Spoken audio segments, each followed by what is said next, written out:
सकाराम नारायण माने, सकाराम नारायण माने या पुढं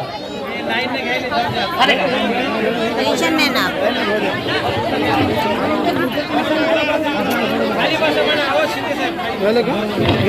खाली बसा सगळ्यांनी, खाली बसा. मामा रुमालवाले मामा तुम्ही खाली बसा ना, खाली बसा ना. हा खाली बसा, थोडं इकडे तिकडे हो ना, खाली बसा सगळे. तुम्ही बसले सगळे बसले.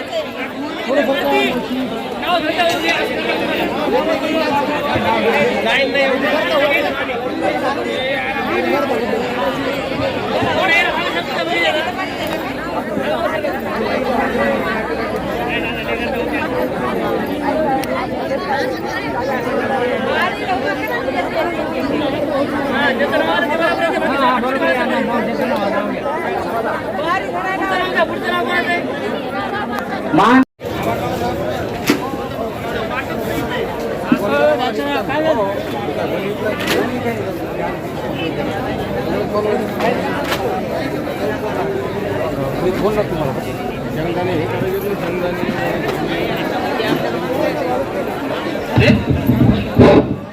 हॅलो.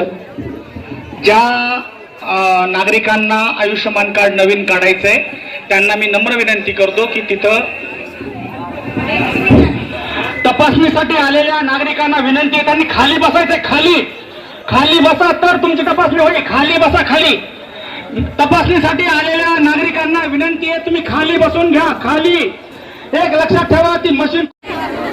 या महाराष्ट्राचे लोकनेते स्वर्गीय अजितदादा पवार यांच्या प्रथम जयंतीनिमित्त आपल्या या मानव शहरामध्ये ग्रामीण रुग्णालय मानवते नेत्ररोग तपासणी शिबिर, मोतीबिंदूचे ऑपरेशन व त्या रुग्णांना मोफत चष्मे वाटपाचा कार्यक्रम आज या जयंतीनिमित्त आपल्या पाथरी मतदारसंघाचे लोकप्रिय आमदार माननीय श्री राजेदादा विटेकर यांच्या संकल्पनेतून मानव शहर व ग्रामीण संयुक्तरित्या आज हा कार्यक्रम इथे आयोजित केलेला आहे.